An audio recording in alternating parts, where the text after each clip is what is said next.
The February 15th, 2022 interim meeting of the Board of Education is called to order. Ms. Bowie, will you please call the roll?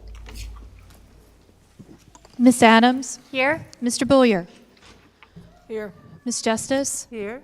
Mr. McManus? Here. Ms. Walker? Here. Mr. Wildebohr? Present. And Ms. Craybill? Here. Okay, so next on our agenda, we have the moment of reflection, invocation.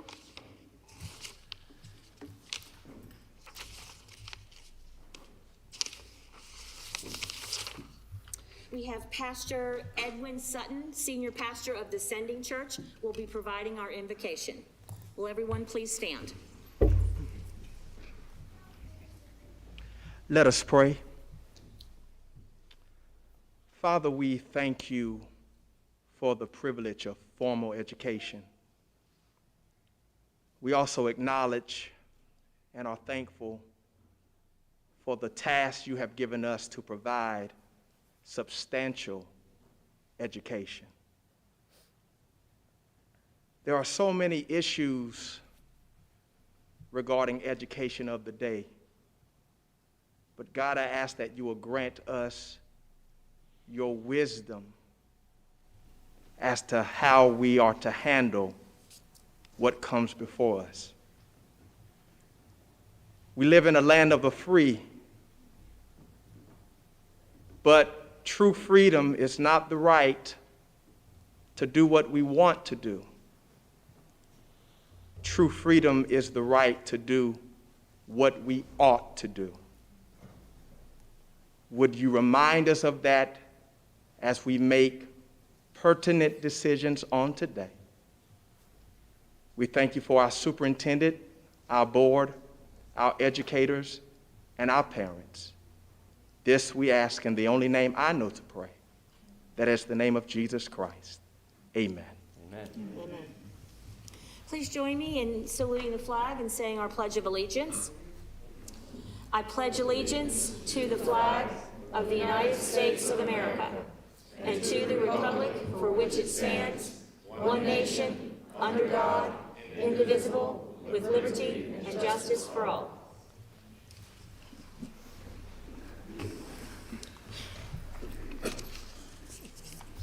Welcome to the New Hanover County Schools February Interim Board Meeting.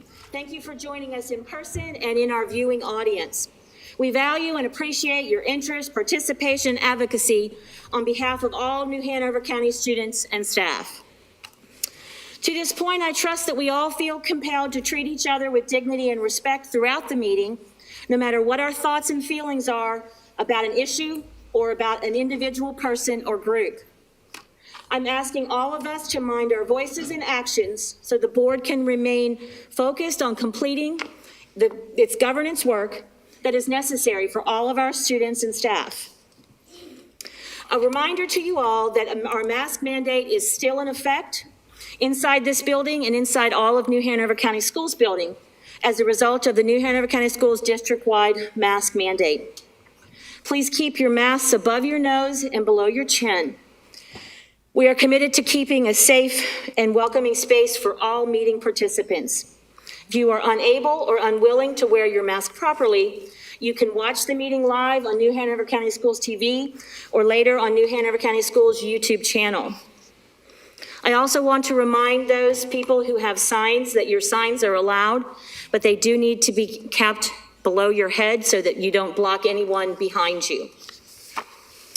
Okay.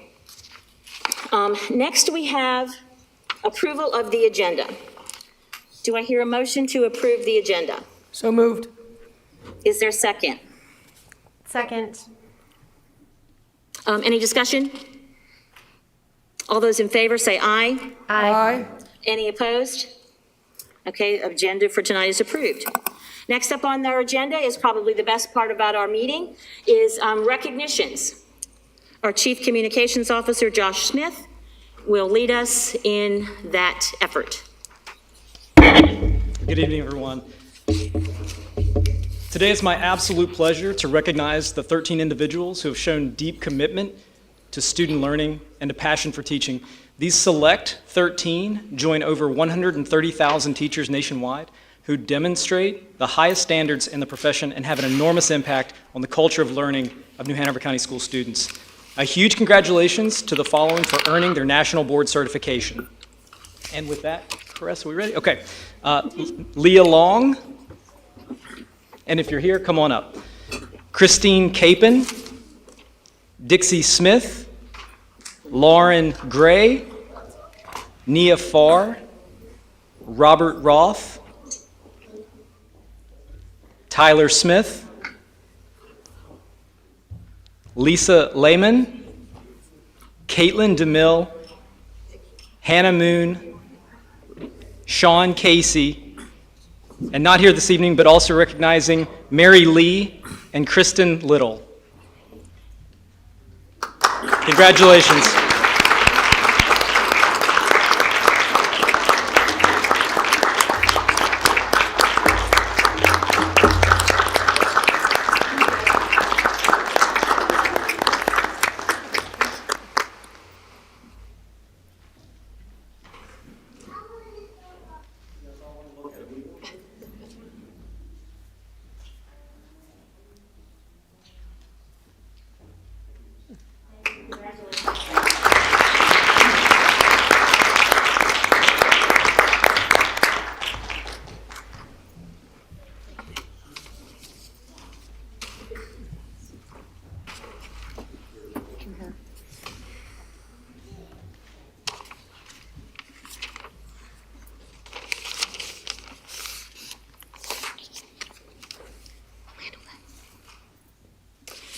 Okay, next on our agenda is moving to closed session, but before I have a motion to do that, I'd like to remind folks that you do need to have your masks on while you're in the building. I need you to put your masks on, please. It's a requirement of New Hanover County Schools.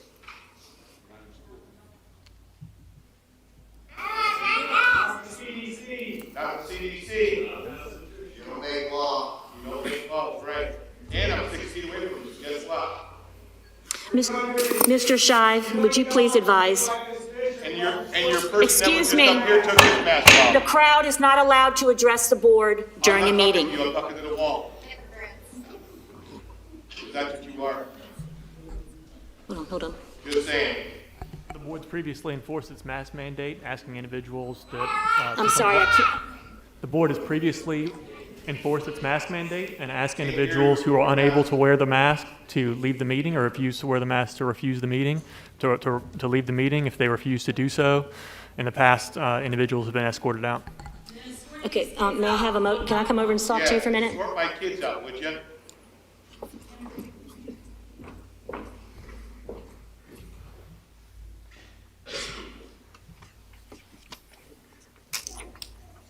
Put the police officers in a bad spot.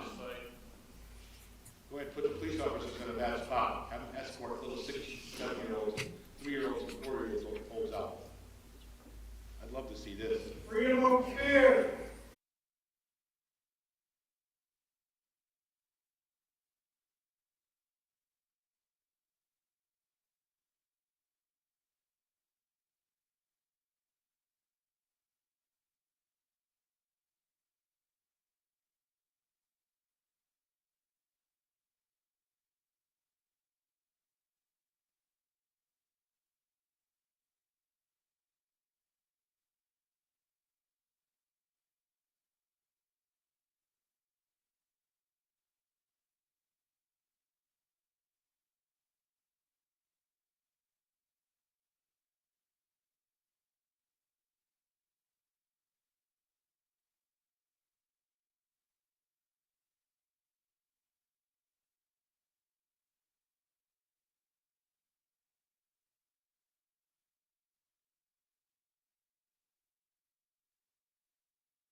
Good. Okay, folks, we are back in session. So next up on our agenda is approval of the minutes. Do I Move to hear a approve the motion? minutes. Move to approve. Is there a second? Second. Any discussion? I had 2 points to discuss. In the board chair's report, it said that I talked about a complete strategic plan, and it should have said progress towards completion of the strategic plan.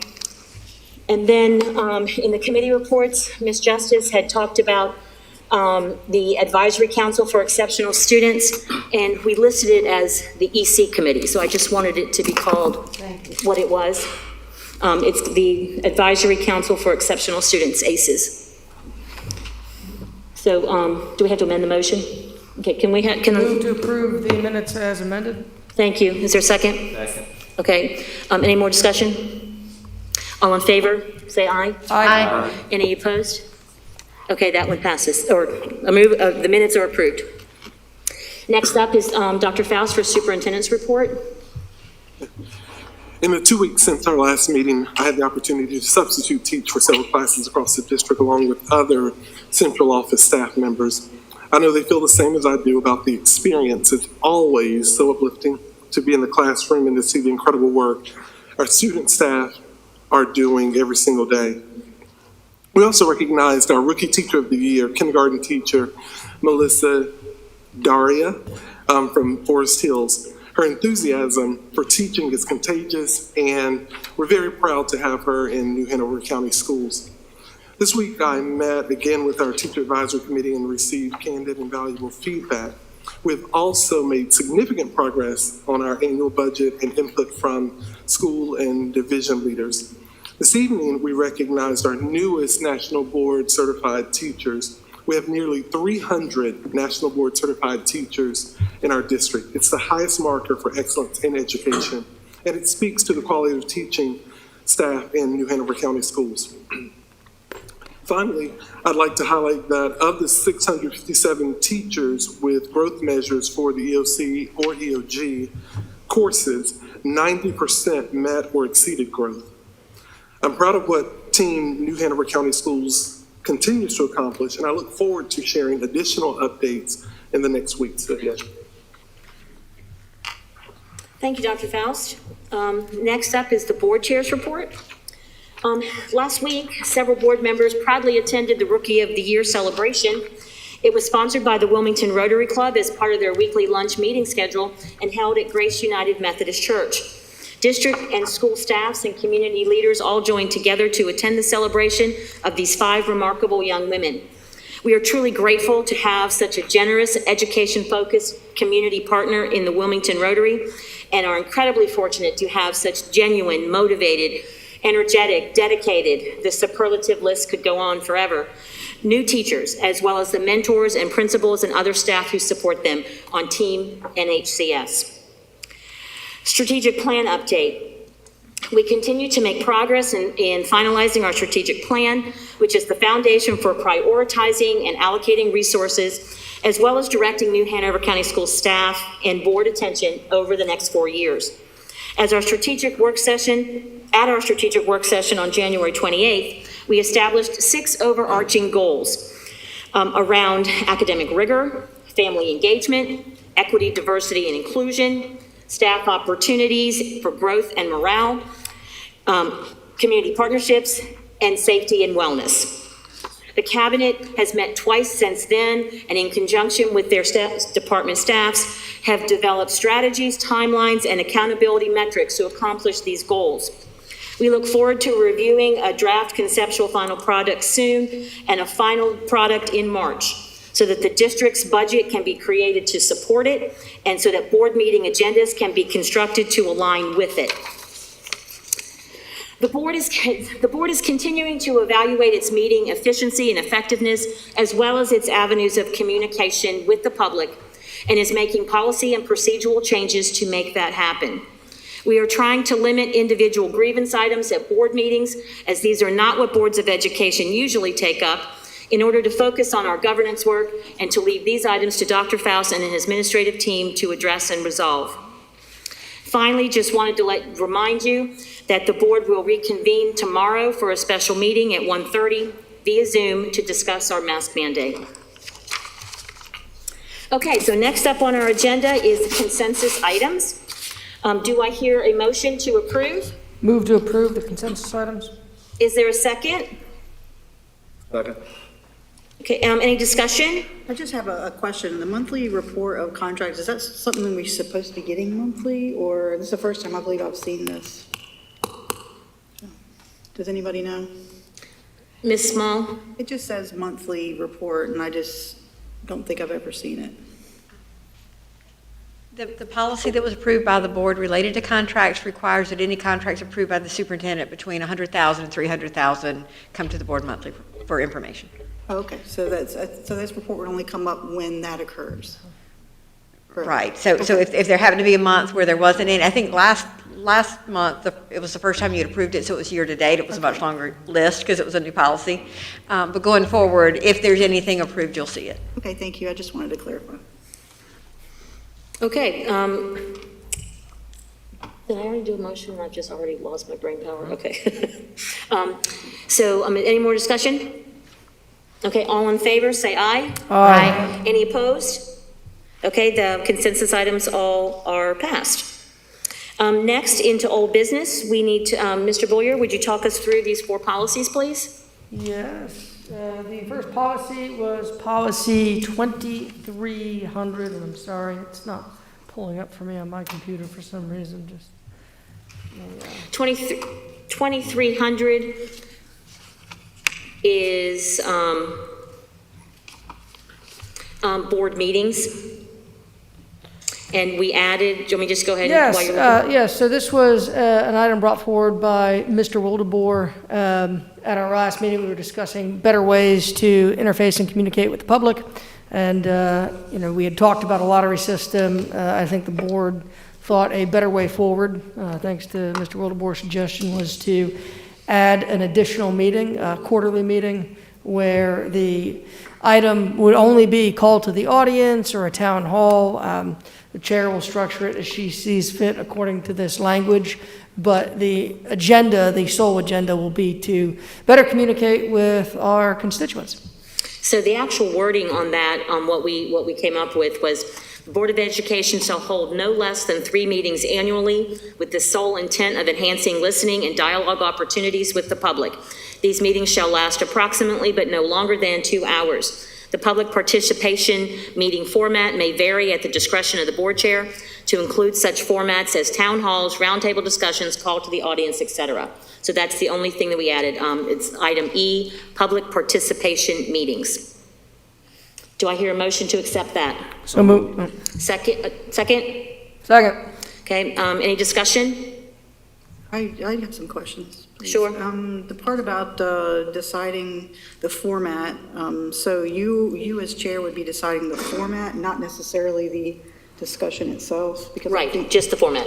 the board should be consulting about what we're going to talk about. Exactly. Okay. Yep. Do we need to put that in here, or is that already just? I think that just comes with the territory, like Okay. we would do an agenda to what we're going to put in there. All right. That was my thoughts. Okay, any more discussion? Okay, all in favor, say aye. Aye. Any noes? Okay, thank you, that one passes. Approved. The policy 2330, Yes, policy 2330 pertained to our board meeting agenda, as you mentioned, Madam Chair, in your board chair's report. We're trying to streamline, become more efficient. I think everybody would agree that an earlier evening for our meetings would be beneficial to us all. And to that end, policy 2330 was amended to state that the board chair reserves the right to recess or adjourn any board meeting that lasts longer than 4.5 hours and to postpone any remaining items to a subsequent meeting. And the recommendation would be to approve the amended policy. is that a motion? I will move that we approve it. Okay, is there a second? Second. Any discussion? Ms. Justice? I would like to amend that suggestion, as opposed to the board chair. The chair itself decides whether or not to recess. It has to have a majority of the board to determine recess, so I want to amend the amendment. Second that. Is there any discussion? So Ms. Justice wants to take out that the board chair reserves the right, that the, what do you want to say, that we have to have a majority vote to do that? Yes, the chair, that the board itself determines. Is there a, so that's your motion, and Ms. Walker made a second. Is there any discussion about that? Madam Chair? Yes.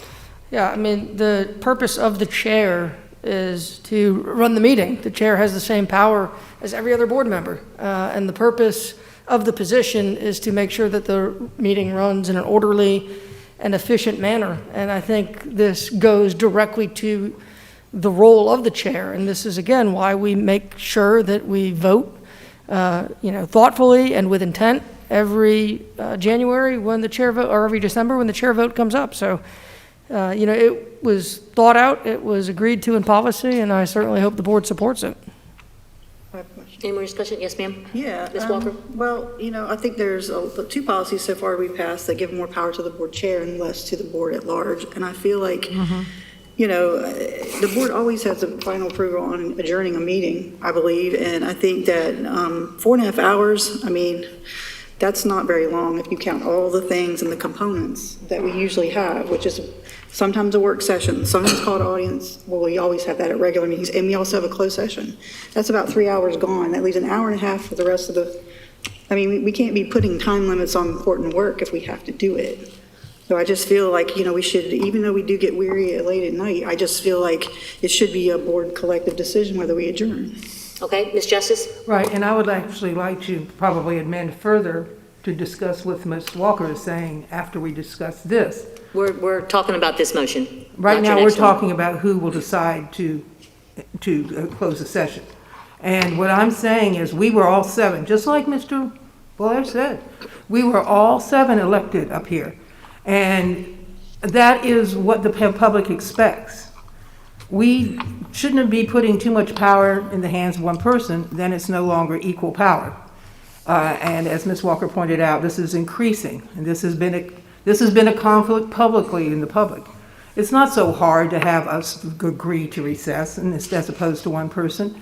That's one way, and let's be honest here, of manipulating possible information that gets out to people. Okay, all right, thank you. Well, Are you done? I'm sorry. no, I'm not done. So I think that it's very important that every one of us here have a say, and the public can see what it is we vote if we decide to close the session, and can see the topic we're discussing when it happens. That way they can judge whether or not we are doing our job, not just having one person make a decision.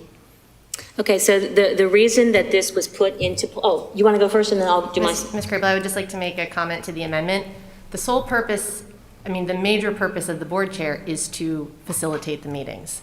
I see nothing wrong with this policy as it is written.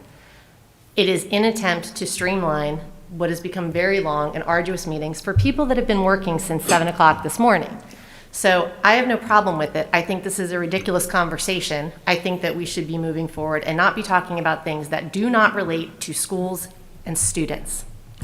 So the reason that I brought this, excuse me, it's my turn, okay? And then you'll be next. The reason I brought this forward was because every one of us on this board has made a comment once or twice or 100 times, our meetings last too long.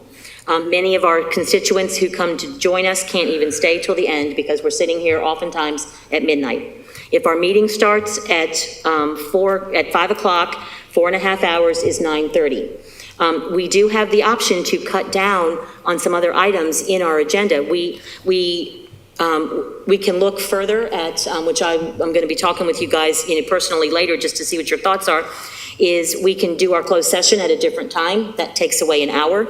We can also cut down on call to the audience. We're the only county in the state that I can find that allows an hour for call to the audience. So there are ways that we can do this better.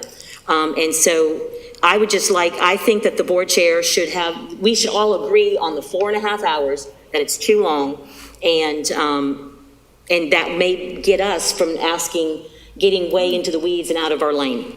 Yes, Ms. Justice. Well, I think Ms. Walker had her hand up first. And I saw yours, go ahead. Okay.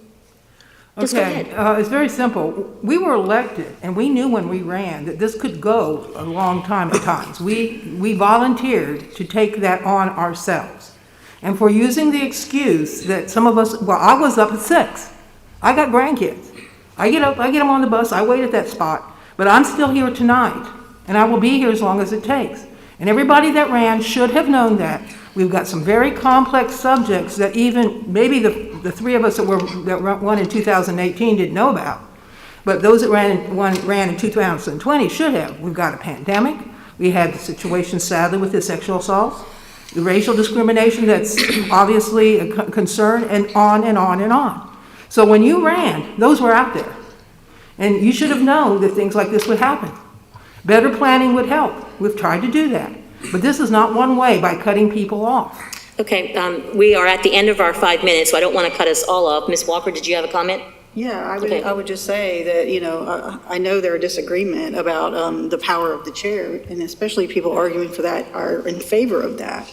I'm just not in favor of cutting off the rest of the board to have any power, to have any input for what we do at these meetings.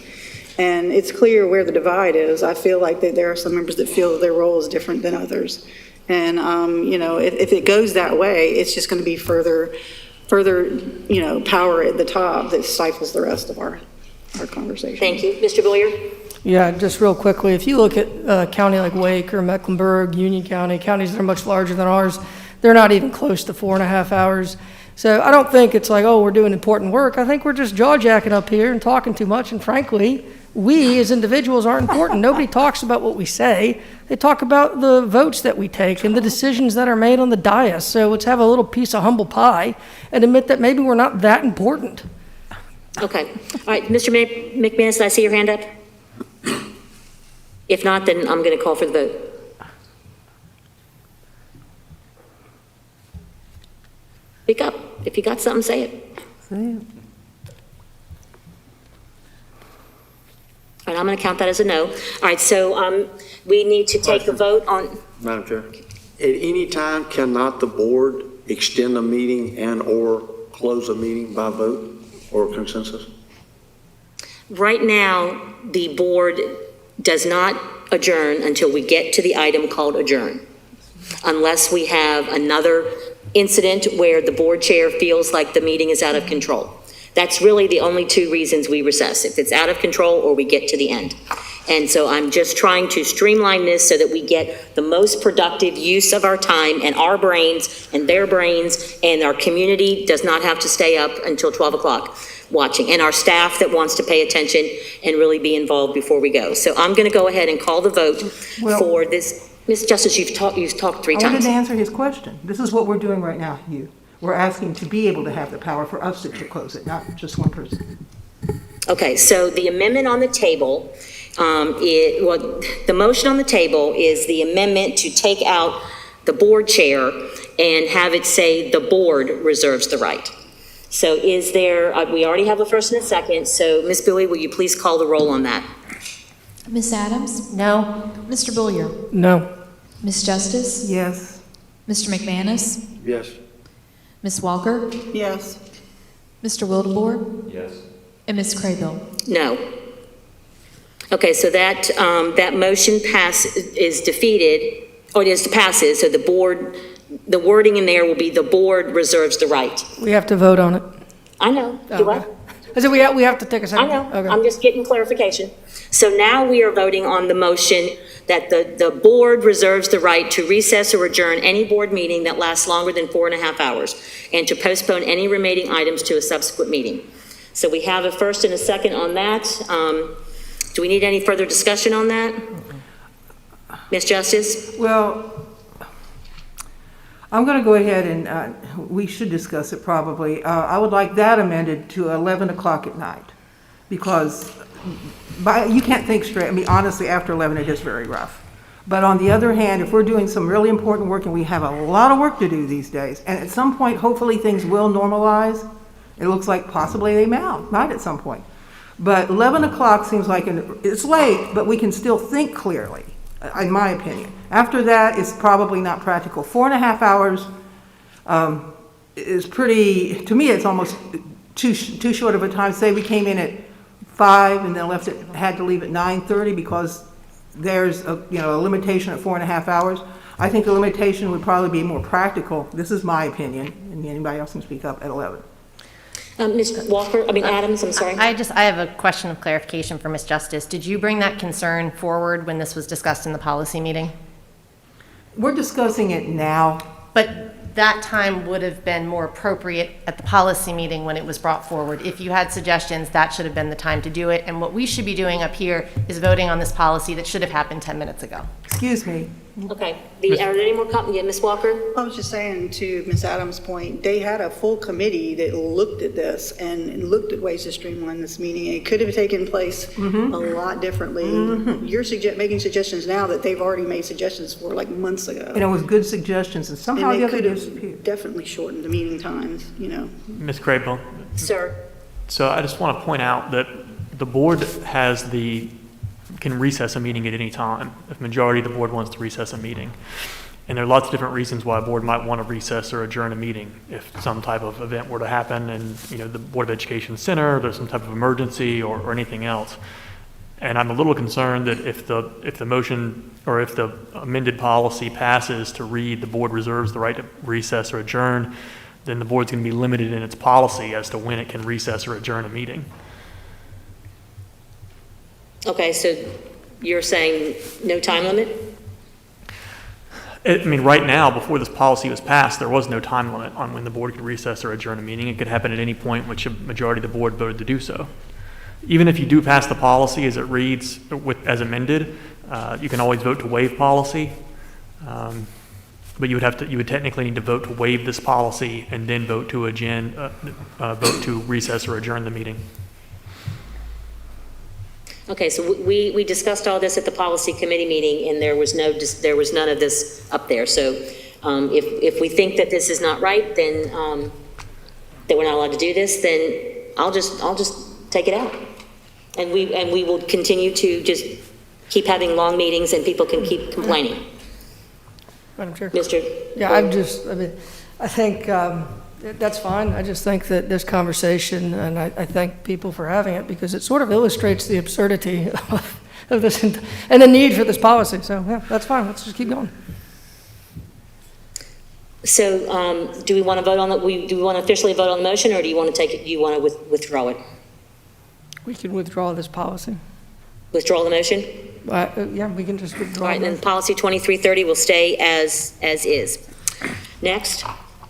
All right, our next policy, and I believe it was Ms. Walker who had some concerns here, and Ms. Craybill and Mr. Wildebohr, you guys were in policy, so you guys can sort of take this, but it had to do with crowdfunding on behalf of the school system, policy 73608225. I didn't have any significant issues with the policy myself, so I'll let the people who had concerns speak to it. Ms. Walker asked for specific language to be put in there for crowdfunding, and the thing we added was, if you go down to the bottom to the end where the yellow highlights are, Ms. Walker submitted this wording for the committee to consider. She wanted item number 3, come down just a little bit so we can see the red right above the yellow. Thank you. Review by the school board. The board reserves the right to make any final decisions regarding crowdfunding campaigns and retains the right to review any appeal of denials. So that is the only thing that we have changed. So is there a motion to include this language? No, I'm fine with it. I'll move to include it. I'm fine with it. Okay, is there a second? Second. Okay, any discussion? Okay, all in favor, say aye. Aye. Any opposed? Okay, that policy is in effect. All right, so now, Mr. Bull, you're the next. Yes, policy 1610/7800, professional and staff development. If you look, we inserted a training that we wanted to make sure our staff had, a mental health training program, which includes all components, and State Board of Education policy SHLT-003. And then we cross-referenced some policies at the bottom of that. But that was the change, along with making sure that we put superintendent or designee. If there are no questions or problems, I ask for a motion to adopt the policy. Is there a second? Second. Any discussion? All in favor, say aye. Aye. Any opposed? Okay, that one also passes. Okay, so next on the agenda, we have new business. Mr. Anderson, consideration of bids for chiller replacement at Anderson, Gregory, and Murrayville Elementaries.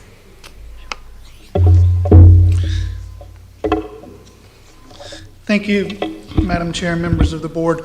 Tonight, I recommend award of the contracts to replace chillers as follows. Anderson Elementary School, award of the contract to Harrelson Mechanical Contractors Incorporated in the amount of $359,410. Gregory Elementary School, again, Harrelson Mechanical Contractors, $370,669. In Murrayville Elementary School, Harrelson Mechanical Contractors, $356,217. Okay. Anybody have any questions for Mr. Anderson? Is there a motion to approve? So moved. Is there a second? Second. Okay. Mr. Boyer, Mr. Wildebohr, any further discussion? Okay, all in favor, say aye. Aye. Any opposed? Okay, you're approved. Next, consideration of Forest Hills Global Elementary School student assignment zone modifications. Yes, ma'am, thank you. Tonight, we're going to be looking at student attendance zone modifications recommended for Forest Hills Elementary School. These are recommended for consideration for next year, the 2022-23 school year. Some of the things we looked at are how we calculate capacity. We looked at the actual size of classroom spaces. We looked at the current enrollment, and we also looked at potential growth. So the current capacity at Forest Hills is 475. This is based on a DPI form that we fill out and we submit. We fill in how many kindergarten, first grade, second grade, all the way through fifth grade, and including exceptional children classrooms. And then it automatically calculates the capacity based on a number of students per classes. We can't change that form, but we can change locally how we calculate our capacity. And I think Forest Hills is a great example of why we need to do this. If you look down at the bottom, you'll see that New Hanover County Schools educational specifications. In other words, if we were to build a new school today, River Lights, Pond Valley, you've seen the design of those, the fourth and fifth grade classrooms are 950 square feet, where by comparison, Forest Hills fourth and fifth grade classrooms vary from 600 to 750 square feet. So I did a calculation of the per square foot per student, and I'm recommending that the capacity at Forest Hills, fourth and fifth grade classrooms be reduced to 18, and that would reduce the total capacity to 400. So there's a reduction in the capacity. I will point out this does include the 2 mobile units that are currently there, but it would reduce the capacity from currently 475 to 400.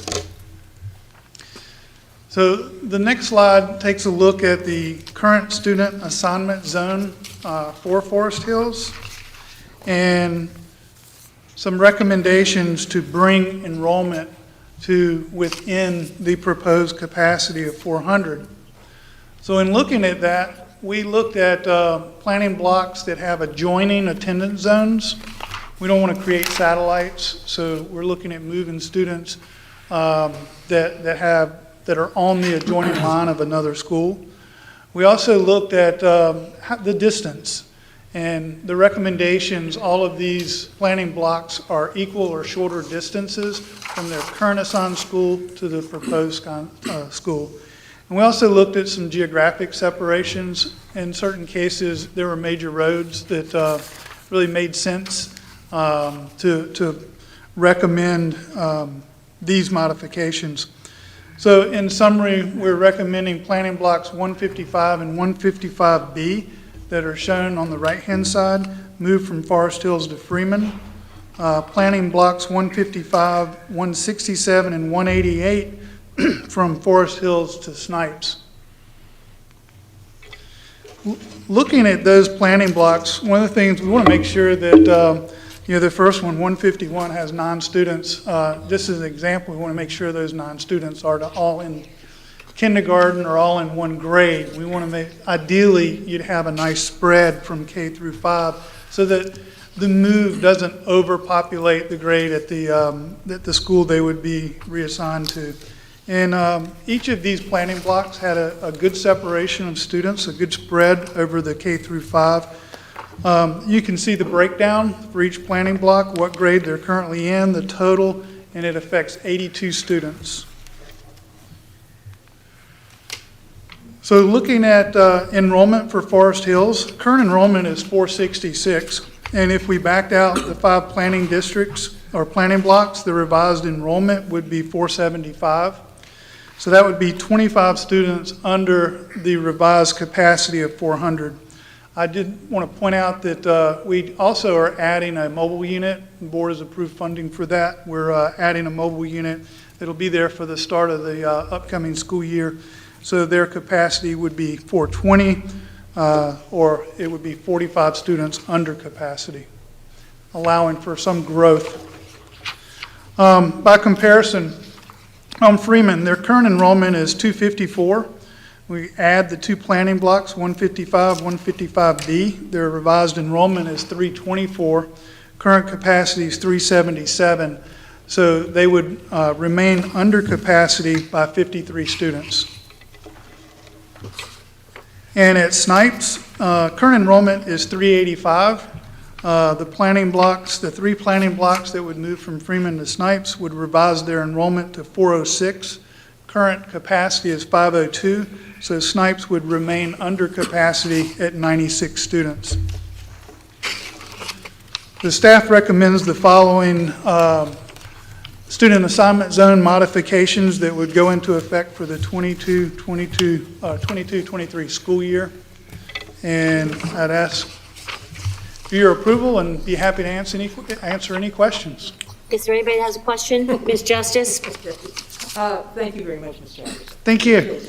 I didn't know that before we redistricted last time, and this was one of the concerns, was that a lot of students had been moved from Alderman to Forest Hills, or a group of students. And so Alderman's not being, and I understand the location and the undercapacity, but so Alderman is not in any way considered as being another one of the schools that the students would be leaving Forest Hills to go. I'm just asking. I didn't look at that one specifically. I don't think the Alderman district, well, it actually does.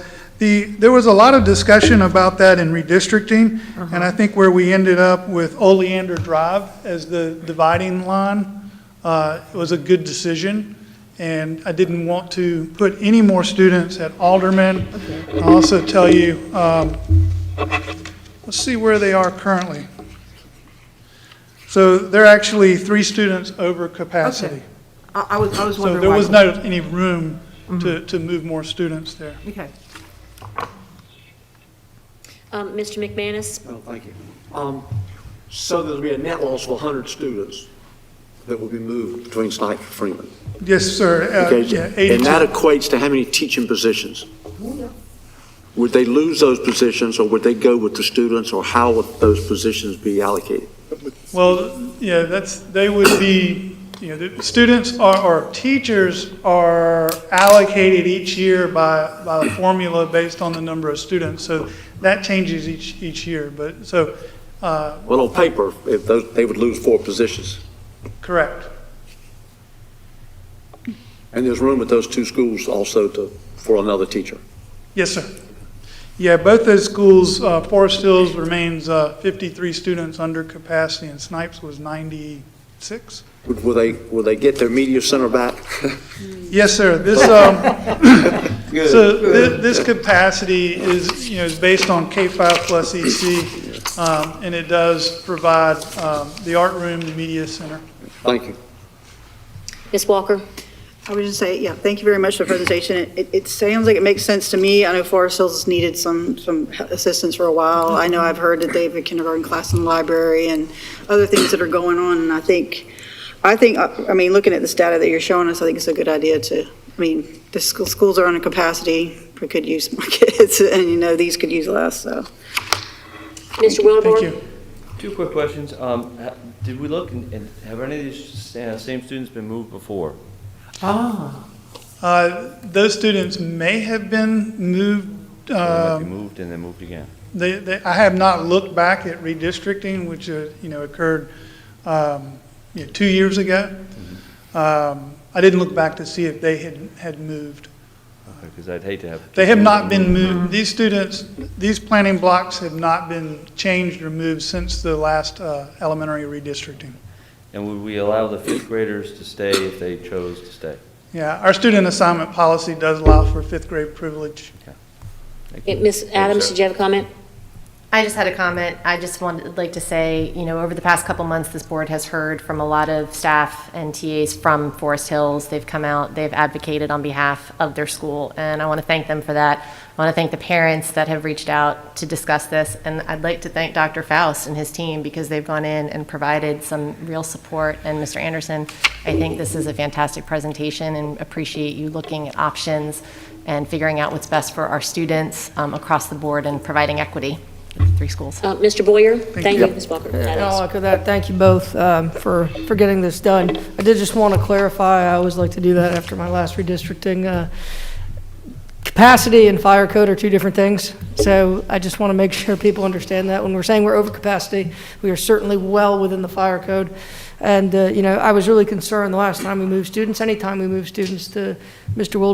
Wildebohr's point. So I'm sure Dr. Faust and his team will come up with ways to make sure that as those students do transition, they are supported. They know that they're going to a school where they're going to be comfortable. And I just wanted to make sure that I always reiterate that because that is our goal. So the one question I had was, when we move students to another school, will the support staff be reassigned there because it may put more of a load, like social emotional learning or interventionists or anything like that? I mean, those teachers, that may not be a direct one-to-one transfer. We always consider everything. Okay. Yes, Ms. Walker? I was just thinking, Mr. Wildebohr was saying about the zones that you're moving. Would it be a good idea to check to make sure that those students had just been moved? Or, I guess I'm thinking of the stability of the children that are being moved. May it be better to look at some of the other blocks? I know you've probably studied this, so you feel like those are the best blocks. Well, we had studied that, and based on the criteria that we used, I do think that's the best planning blocks to move. And I can say that we haven't made any changes since the last elementary school redistricting. So it will have been 2 school years. 2 school years, okay. Thank you. All right, so do I have a motion to approve the redistricting zone modifications? So moved. Mr. McManus? Yes, ma'am. Second. I'm sorry, tenant zone, sorry, thank you. Second by Ms. Adams. Any more discussion? Okay, all in favor, say aye. Aye. Any opposed? Okay, thank you for that one. On to the next, consideration of 2021-22 needs-based public schools capital fund grant application. Yes, thank you very much. Tonight, we're recommending approval of the needs-based public school capital fund grant applications as presented. These will provide supplemental funding. If these grants are approved, they'll provide supplemental funding for River Lights, Pine Valley, and Mary C. Williams. Okay, is there a motion any questions for Mr. Anderson? Okay, is there a motion to accept this application? So moved. Second. Second, okay. Any more discussion? Yes, or Mr. McManus? Who wrote this grant? Leanne Lawrence, she's the Director of Facility Planning and Construction. Way back there, Leanne. Thank you. Is she technically taking the place of a grant? We don't have a grant position. Given the monetary needs of the county, Well, she is not taking that position. I'm not giving her up. But I appreciate you recognizing what a great job she did. It was, excellent. Yes, she did. Okay, so, okay, so hearing we got a motion and a second and discussion. All in favor, say aye. Aye. Any opposed? Okay, great. That one passes too. Thank you. Thank you. Eddie and Leanne. Okay, so next up, we're on to item 13, Title IX Student Survey. Mr. Jarrell Lewis. Good evening, everyone. So tonight, I am here presenting information related to the Title IX survey. The Title IX survey was released to our middle school and high school students in November of 2021. For that, we utilized a third party, Mr. Christopher Kolar, who's a data analyst with experience in Title IX and K-12 schools. So we have him here this evening to talk about the data. In that, I would add one thing that I want to share with you all is that the definitions for these sexual harassment and gender-based harassment in this survey, the Title IX committee definitely was meticulous in these definitions, and we want to make sure that we did not influence our students in any way in their responses to this survey. So the teachers in the classroom were not able to provide any clarification. The definition that we agreed upon was broad and is based on our policy. So of course, here in the district, we educate the whole person. So students' experiences of sexual harassment and gender-based harassment on campus, off campus, adult, student to student, all of those are important to us to understand what our students' experiences were. So I did want to let you all know that beforehand, and I'll go ahead and pass it to Mr. Kolar to discuss the data of the Title IX survey. Welcome, Mr. Kolar. Thank you for being with us tonight. Okay, we can't hear you. Okay. Okay, there we go. Better? Yes. Okay. Unmuting Yeah. helps. It's only been 2 years of this, so I'm still trying to pick it up. I'm Christopher Kolar. I am former director of research evaluation and assessment for the Palo Alto School District in Palo Alto, California. Prior to that, I worked for the state of Illinois in the higher education system. And I'm going to start my slideshow real quick, because that's enough of my face. Okay.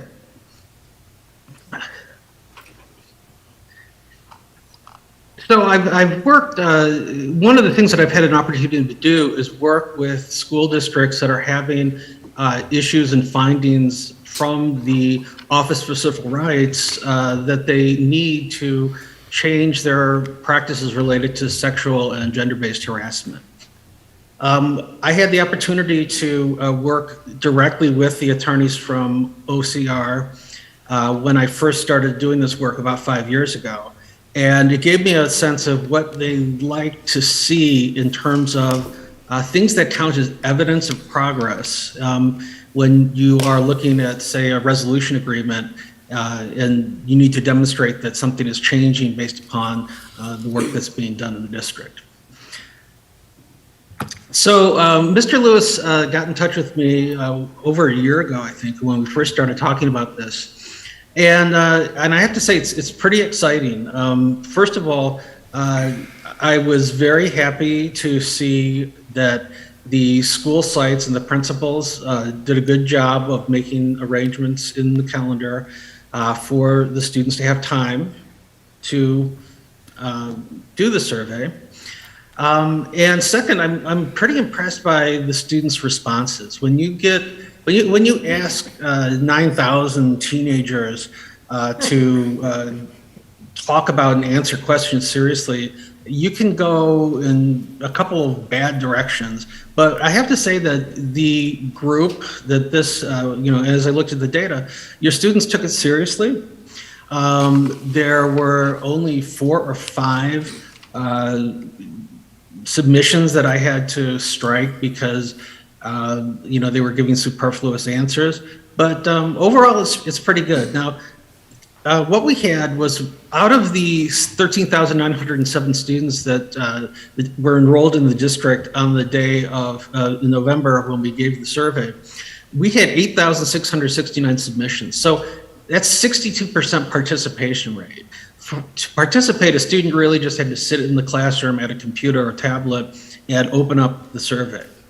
Now, part of this, because it's asking questions that may be of sensitive nature to the students, we don't compel them to finish the survey. If they need to stop, and they're given this instruction, if they need to stop as they proceed through it and either just sit quietly or talk to somebody, we encourage them to do that, because their mental health in the moment is more important than the survey response. But out of those 8,600 people who started the survey, 92% of them completed. That's where the number 8,046 comes from. 8,046 are the number of secondary students who completed the 7-page questionnaire and submitted it in its completeness.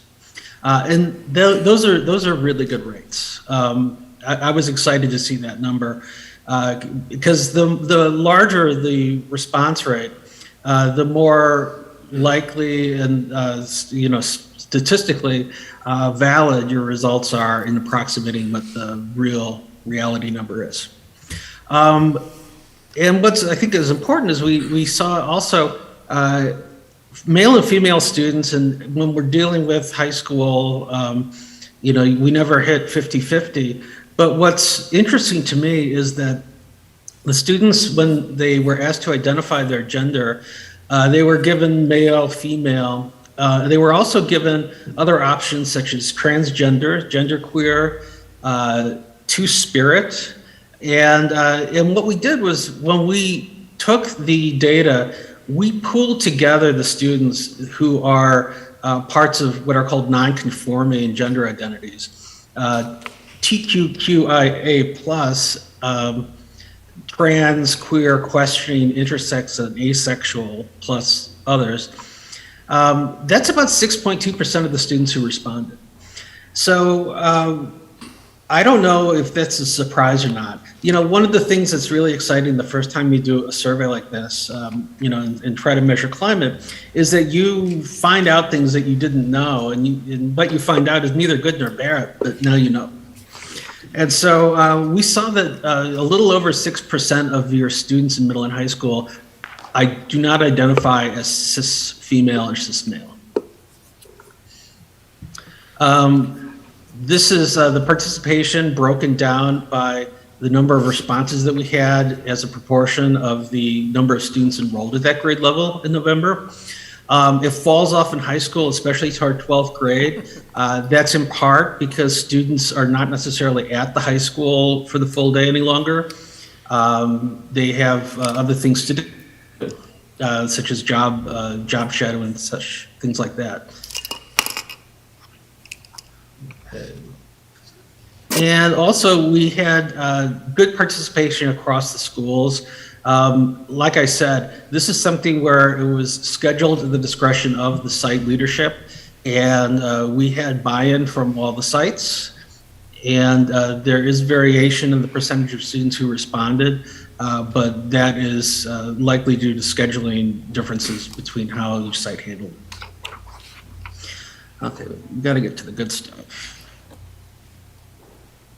And this is in the slide deck, but as Mr. Lewis pointed out, the definitions of sexual harassment and gender harassment are defined not only in federal law, but also in your own policies.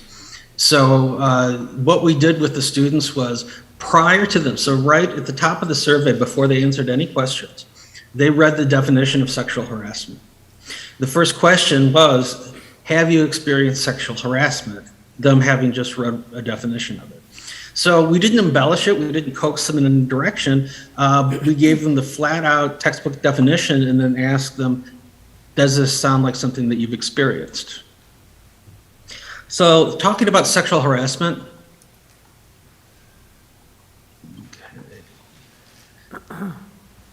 So what you're going to see is that a lot of the results I disaggregate based upon the middle school and the high school responses. I think that we all know that the middle school experience and the high school experience are not only different experiences, but the students are developmentally at different stages, and their relationship to gender and sex is totally different in middle school versus high school. So what you're seeing on this screen is the percentage of students who reported, after reading the definition, that they had experienced sexual harassment in the past year. 22% of the middle school students and 27% of the high school students. Now, the reason there are multiple bands is that we asked them how frequently. So the big blue block is the students who said never. The other color bands show an increasing frequency of experiencing sexual harassment, the worst category being weekly, which is the green band at the top. Also, for all the slides, I have presented the number of students who are in the count. So if you have any questions, I know boards always ask how many students was it. That's how many students are in the samples that you're seeing graphed out here. Now, I'm getting the signal to move a little bit faster. So what you'll see in the rest of the slides also is that when we look at the particular level, like middle school, I break it down by identity of the students. So when you take a look at this, what it's saying is that 14% of middle school boys said that they had been sexually harassed, 26% of middle school girls, and 29% of the students in middle school who do not identify as gender conforming experience sexual harassment in school. So you can see that this is where you begin to see the breaking out of different experiences for different groups of people. That the non-conforming gender, students with non-conforming gender are twice as likely to have experienced sexual harassment as the cis male students. Okay. And when we take a look at the high school reporting, it becomes even more pronounced. Almost half of the TQQAI plus students experience sexual harassment at school. 35% of the female students experience sexual harassment. Well, it was 10% for the boys. And so these numbers are the big numbers that you see at the beginning of a project like this. It's the distributions are in line with what I've seen before, but these are definitely troubling numbers. And I was very fortunate in speaking with Mr. Lewis, talking about what the district plans are, for next steps. Now, one of the most important things that we discover in this type of survey is when this happens to a student, do the systems of support work for them the way that they're supposed to? So if they indicated that they had been sexually harassed, they were given a question saying, did you report the sexual harassment incident to a trusted adult at school? And what you can see on this slide is that about a quarter of the students who experience sexual harassment tell an adult, which is them telling us that 3/4 of the sexual harassment is occurring off the radar of any kind of official reporting mechanism. When you go to high school, it's uniformly lower. It's about 15%. This is not surprising to me, but it's not very good. It's telling you that the students are not very comfortable coming forward and raising this as an issue. Now, the students who did report to an adult, we asked them, how comfortable were you with the response? And this slide shows a breakdown of the degree of comfort that they experienced having reported sexual harassment to an adult. I think that the numbers here are good. The degree to which that's ever a comfortable conversation is probably very low. But what this is telling me is that the staff who were contacted handled it in the way that the student felt like it was a good exchange or experience. Now, what's really important, and I probably said that 5 times now, but when a student says that they've been sexually harassed and did not report it, Then they get branched into a question that says, well, why didn't you report the behavior? And the choices here are based upon iterations of survey options that have gone through multiple schools and districts multiple times. And so we distilled it down to a lot of the things that they used to write just in a blank. The biggest thing in middle school is that they didn't need help. Now, they either didn't need help because they didn't consider it serious, or they have the tools and the techniques to navigate themselves in that sort of situation. But I think what's really important is to take a look a little bit further down the list. Didn't want attention or publicity. Didn't want to make things worse or be retaliated against. And you know, there's a very strong, and some of the kids wrote in the margins, I don't want to be a narc. And so, you know, part of this is the social pressure to not call people out who are doing wrong things and reporting it. But also, you know, there's a second cultural dimension to it. It's just normal behavior, or it was all good, fun, playful.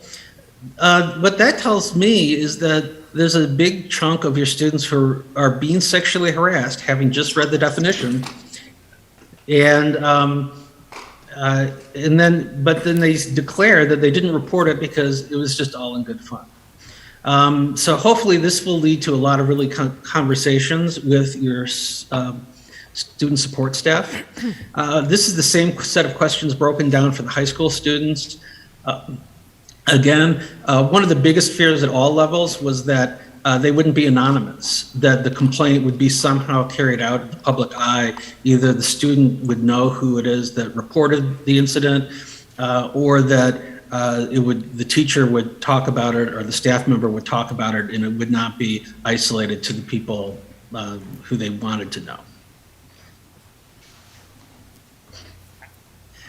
Now, also in this slide deck, you're going to see gender-based harassment. I'm going to flip through this pretty quickly because I'm getting indications that I've used a great deal of it, and I am very familiar with 4.5-hour-long board meetings, so I don't want to contribute to that.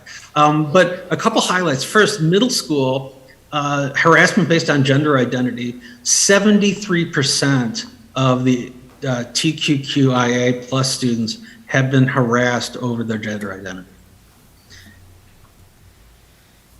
And in high school, 60% of the students who identify as TQQIA plus had experienced gender-based harassment. And that almost, you know, it shouldn't take away from the fact that it's also almost 40% of your female students. This looks like a really significant cultural issue that you'll be undertaking on this path. And just like with the sexual harassment, what we're seeing here are the reporting rates.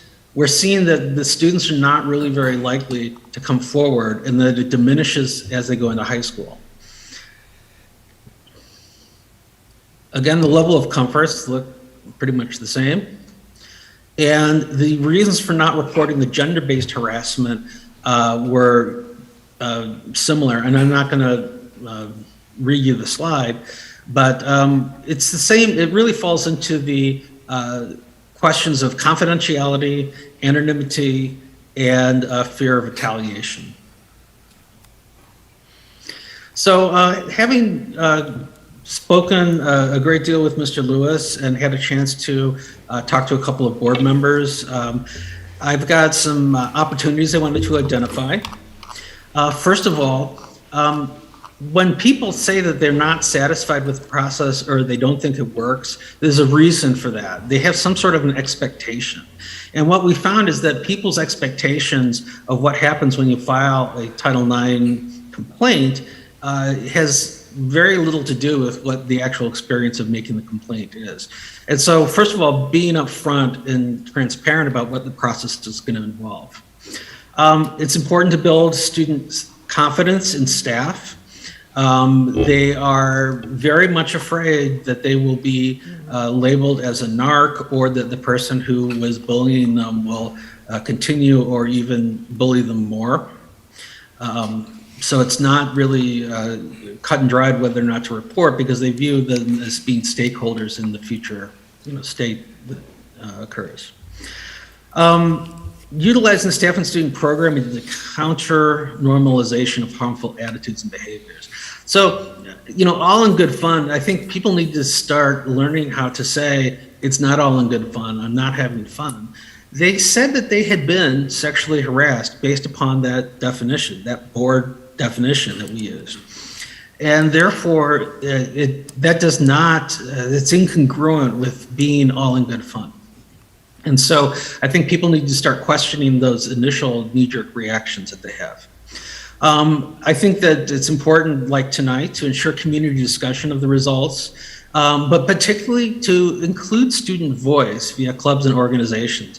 What I have found was that one of the best audiences that I ever had were student councils or other student groups who were really felt invested in the results and invested in the actions that were going to be taken in response to the participation of the students.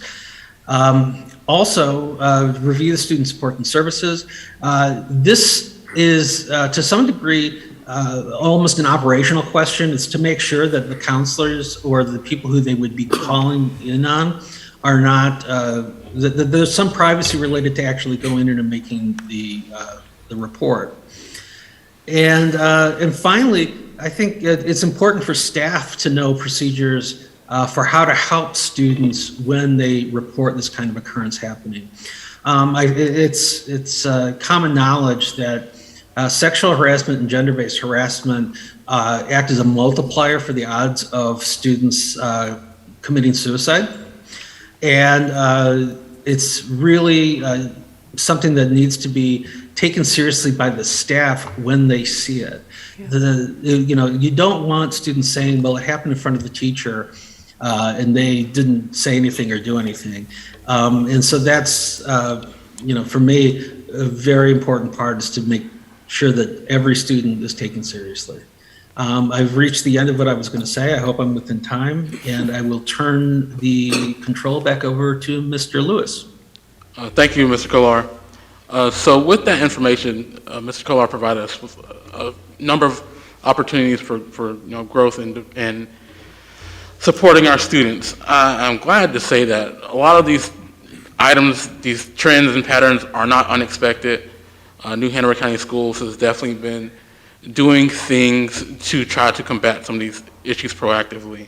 For example, updating our policies, establishing routine training for staff and students, and for students particularly through student programming, new personnel in central office to be able to support principals and staff at the school levels, in addition to establishing reporting systems such as Say Something app and Ethics 360, in addition to all the work that student support is doing under the leadership of Ms. Barnum. So definitely still have work to do, but I don't think that our district is particularly surprised with some of these trends.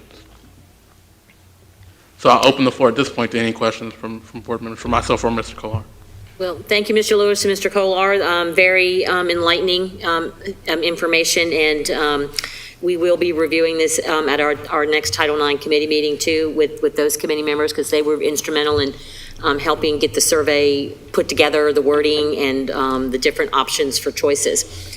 Does anybody have any questions? Mr. McManus? Mr. Lewis, I don't know the answer to this at all. So at what point or at the inception of when a child goes to visit, I assume it was a counselor, are parents involved? Parents are involved at the very beginning.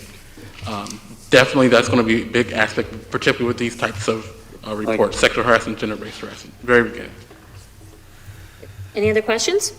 Ms. Justice? And I don't know if you can answer this, Mr. Lewis, but is there any plans for educating students? One of the things there's many things about this that bother me. When I taught in the 90s, that the LGBTQ community was a concern of mine then, because the students that were attempting suicide and were dropping out and were substance abuse, that was the main connection, and the other students were very difficult on them. And I can see the harassment is continuing. Also, I noticed 40%, and I'm talking about, I mean, there's several things here, but I see 40% of the female students feel harassed. Is there any plans for education for our student body? Because this really makes a huge impact on these children being able to attend school comfortably and learn. Yes, ma'am. So student program is a big piece that that has been developed through the Title IX Committee's work. For example, this survey was for middle school and high school students. Middle school students have already been receiving student programming related to these topics through the Shifting Boundaries program. We recently launched in January 2021 the Bringing in the Bystander program for our high school students in ninth grade. In addition to that, we have more student programming coming out for our K through 5 through a program entitled Safer, Smarter Kids. So we do recognize the need for student programming to combat these issues. We can always utilize more, but we do have some, and we'll continue to review the effectiveness and any modification that we can implement. And yeah, and Ms. Varnum and several members of her staff are on the Title IX committee and are regular inputters. For that, we have excellent community partners that we work with, that we use to do training, additional trainings, and get additional input. So yeah, it's not just a Jarrell Lewis program. It is a compilation of many divisions and folks doing that. Correct. Mr. Wildebohr? I just had a quick question, and I should remember, but I don't.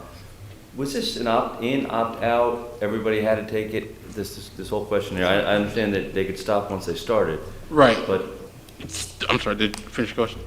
I'm sorry. So this was an opt-out survey. Okay. Meaning that we assume that persons participated unless their parents specifically told us that they did not want to participate. But in light of that, we understand that this is a sensitive topic. So students were provided with directions prior to the survey being implemented, and they were able to, if they felt uncomfortable for whatever reason, they were allowed to stop during the middle of participating. So a student could have started and stopped if they felt any type of anxiety or uncomfortableness. if I could follow up, so we did send something home to the parents to let them know this was coming, and We did. We sent something home. We even had a parent night to be able to, and I think we had a pretty good participation where myself and central office staff, relevant staff, and community partners came together to preview what the survey was about so that parents didn't have to worry too much about what was going to be said with their students. So we definitely did that, and moving forward, if we do release another survey, we do the same thing as well. And we also utilized our communications department to get that message out to all parents that a letter was coming home, and then we used the communications department to help us to reiterate that the meeting was taking place. So there was written forms, there was talking about it, the principals talked about it at the schools. So we use multiple avenues of communication to make sure. So parents had, and we had copies of the survey at school, so parents had plenty of opportunities to opt their child out. Mr. Bullier? Thank you, Madam Chair. I think I've had several great moments on the board, certainly hiring our superintendent, Mr. Lewis, hiring you are two of my finest, and to that, I'd really like the board to grant a wish at some point, maybe over the summer. We talk about, just a minute ago, being humble. This is why we're here. This is it. It's not about who ends meetings, how, when, what. It's about this. And we've talked so many times as a board about maybe having a student voice. God, I'd really like to figure out a way to come to our September meeting with a plan to really do it. Because it's so easy to get distracted with the other stuff. This is why we're here. This is what matters. And I really feel like that perspective would be just a wonderful thing for our board. So thank you so much, Mr. Lewis. And thank you, sir. I really appreciate you helping us with this survey. Okay, thank you. Appreciate your time. Have a good evening. Yes, thank you. Thank you, Joe. And your pay will only be docked for a couple minutes over, Mr. Kolar. Okay, next on our agenda is Behavior Leadership Foundation's update by Ms. Varnum and staff, helpers. Good evening. I have my great partner in crime here, Susan Cole, and we want to walk you through some updates to our Behavior Leadership Foundations and then also give you some information on student data.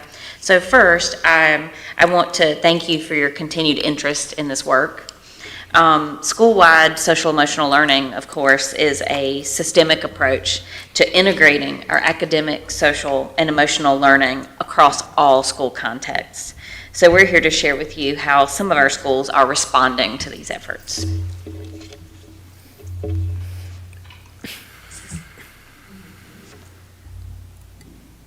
It has to be clicked. It will work when it's on.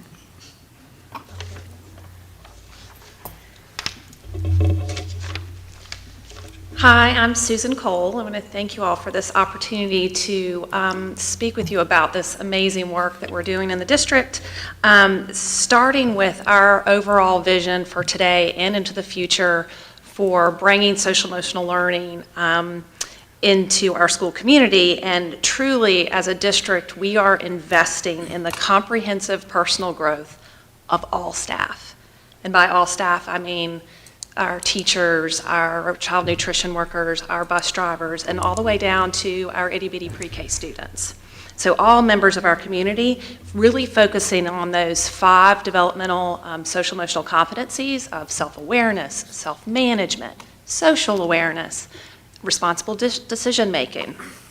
And so our vision over the next 3 years, you'll see we started last year very much prompted by the pandemic. This was we need to address a great need right now, and we focused primarily on student competencies and comprehensive wellness. You'll see as we've moved into year 2, we're extending that focus, so continuing to focus on students, but extending that to our adults, and like I said, we're talking all adults, including families and our community partners. And then in year 3, as we move forward, you'll see we're going to focus on using both informal and formal data sources to drive our decision making for continuous improvement. This isn't a one and done activity. This is an ongoing year after year process of continuing to develop and learn. All right, I'm back. So what we want to talk to you a little bit more about would be the indicators of school-wide social emotional learning. So I hate to read these to you, but I just really want to make sure that there's a shout out to each one of these. With regard to the classroom, we want to make sure we're seeing explicit social and emotional learning instruction, having consistent opportunities for our students to cultivate, practice, and reflect on these competencies. We also want to see that SEL, so social emotional learning, SEL, so I'll save a little bit of time there for you. SEL being integrated into our academic instruction.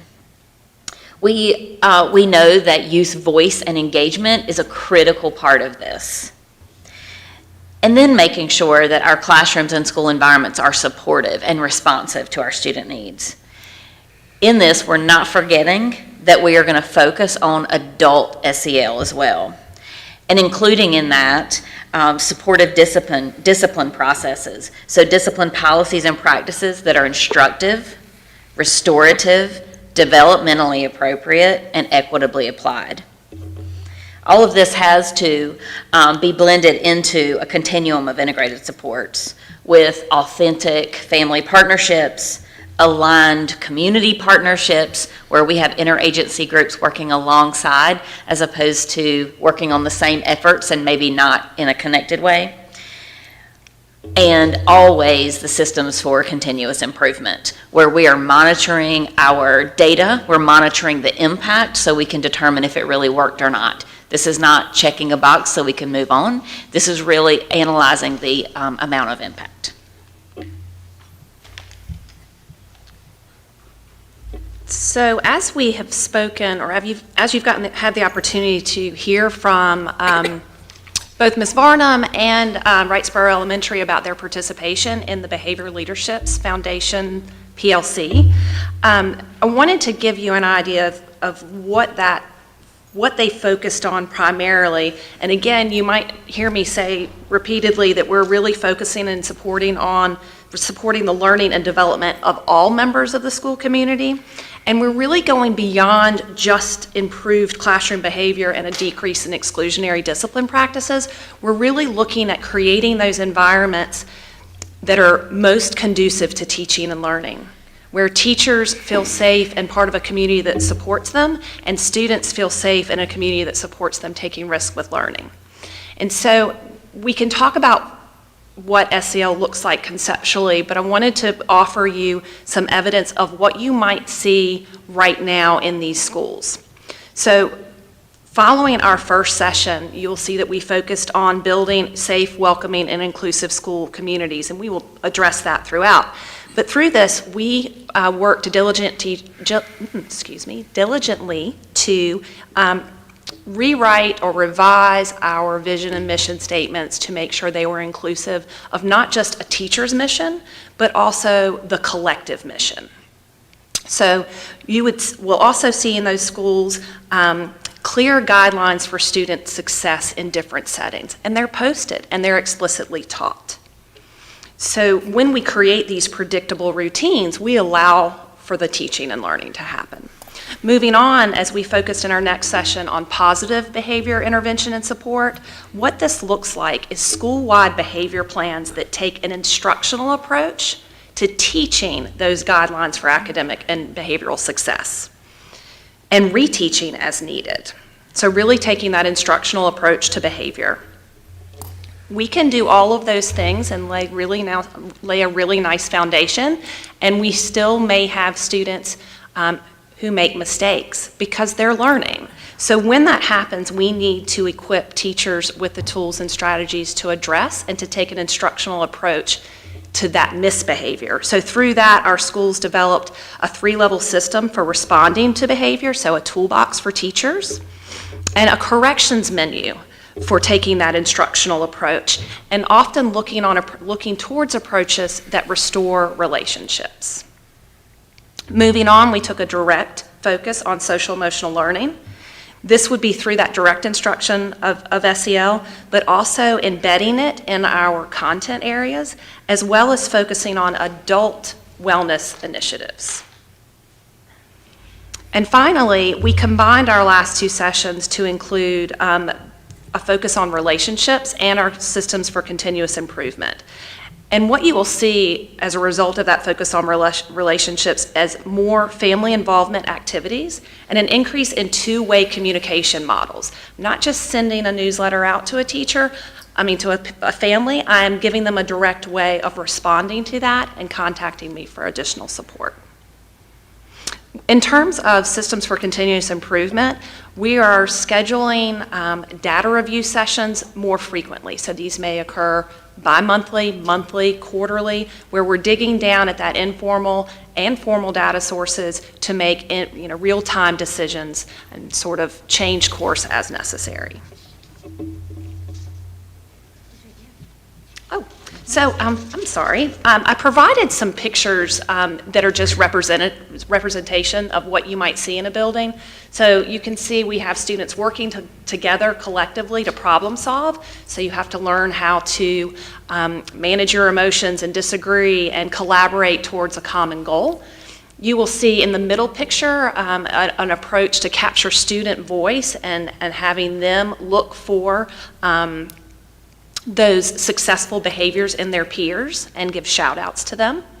And this might be my favorite. At Alderman, in an attempt to really bring their school community together with everybody supporting the expectations, their child nutrition staff and custodial staff and elective or specials teachers will give awards to classes that display those desired or those expectations for success.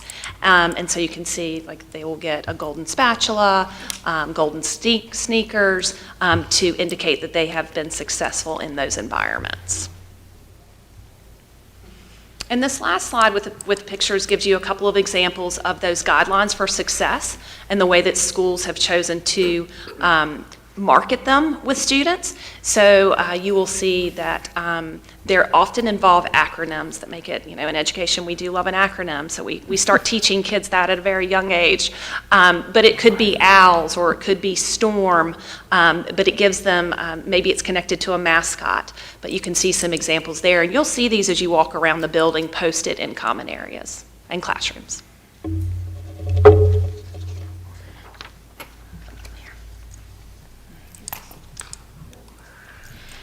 So, of course, with this work, our student suspension data or data just from one source is not going to determine the overall success and the overall impact of this type of professional learning community. However, this is one piece of data that we want to talk about. So again, our K-5 quarter 2 data. Our 2021-2022, this school year, data is collected in our online system that's called Educator Handbook, and it's a live dashboard. The data is all entered at the school level, but we have full dashboard access to be able to analyze and view, and drill all the way down to the student level. Our 17-18 and our 19-20, keep in mind we're not using 18-19 because it wasn't a typical school year. We're going back to typical school years that did not have Florence or COVID. So in the 17-18 and the 19-20, our data was reported in PowerSchool, and now our Educator Handbook tool has many more components. So we've advanced. And we have used in the annual discipline report ISS, whether it's a full day or partial, OSS, so ISS in-school suspension, OSS out-of-school suspension, and then also capturing instructional and restorative responses, especially now through Educator Handbook. So this is information you've seen before, but as a refresher, so that when we look at this year, you can see that. So the schools that are highlighted in orange, this is our 2017 and 2019 in-school suspension by the numbers. Schools in orange were a part of our Behavior Leadership Foundation's cohort 1. Our schools in yellow are our 2 exemplary schools, Snipes and College Park. So you can see total in-school suspension, and we're looking only quarter 2. We're making an absolute comparison here on the time frame. In 17-18, 128 uses. In 19-20, 75 uses. And so far in 21-22, our K-5 ISS assignments second quarter were 104. Now I want to bring your attention, again, schools in orange are cohort 1 schools, schools in yellow are exemplary schools. I'm sure I don't have to bring your attention to the Snipes number for 63. So in reviewing this data, we also have been in a lot of collaboration with the schools, but one thing I want to explain about what Snipes is doing as a part of their in-school suspension is that it, number one, it reduces out-of-school suspensions, but it's not a placeholder or just a placement. It is an instructional and restorative model. So it's called choices, and it's really aligning back to helping students understand that they made choices with their behavior and they can make different choices too. So it gives one-on-one academic and behavior support from the school counselors. This is right from Ms. Manning, principal. The counselors make sure that they are working with every student that is assigned to choices. And then we also make sure that students that have IEPs are also getting all of their special education services. And then also, if they are students who receive school-based mental health services, then that school-based mental health provider is tapping into there and working with them as well. So I'm going to move on to the 17 and 19 out-of-school suspension. Again, this is information you've seen before, but this is quarter 2. So in 17-18, we saw 274 out-of-school suspensions K-5 and 215 in 19-20. And you can see the spread across schools. Again, orange were our cohort 1, yellow our exemplary. For total K-5 out of school assignments second quarter, we're down to 55. So again, I'm going to switch back. In 17-18, we were at 274. In 19-20, we were at 215. And in this quarter of this year, we're at 55. Not this quarter, last quarter. So again, you can see across the spread, we've looked at the 55, and it's really a broad mix of grade levels, of schools. We see very few repeats or very few recidivism, but wanted to make sure that we highlight this reduction here. So to give you a quick picture of 3-year comparison, quarter 2, you can see 17, 18, 19, 20, 21, 22, ISS kind of fluctuating, right? But the trend for out-of-school suspension is certainly reduced. So what's next? And I'm going to let Susan join me in this one if she would like. We know that we're still on this journey to create these safe, welcoming, inclusive learning environments for our students and staff. We are excited to launch a cohort 2. You heard it here. We're looking more at secondary schools now, and then providing one-on-one support to elementary schools that didn't get to participate in cohort 1, because we invited schools to participate in cohort 1, and some said, well, you didn't invite me and I wanted to join. So we have a list of those, so we'll be working with those individually. And then continuing review of this data, because this is about evidence-based programming and responding to the needs of our students and the needs of our staff. Also aligning this to individual school improvement efforts. We can have a district-wide approach to something, but it lives and breathes through the school improvement team and the school improvement planning. Do you have anything you want to add? No, you nailed it. Okay, all right. So we will take any questions that you have. Okay, thank you for that presentation. It was very informative. Mr. McManus? Thank you. Thank you for the presentation, and I like the idea, you and I have talked about this, that they're not suspending, they're keeping them in school. My question is, why do we still call it in-school suspension? Since one of the biggest argumentative arenas is the school to prison, as identified as suspended in or out. Why don't we call it refocus, redirect? It has nothing to do with suspension. And what they're doing at Snipes is absolutely wonderful, is they're making it an academic, where they get their classes and mental health, as I understand, and also counselors. Why do we have to call it in-school suspension?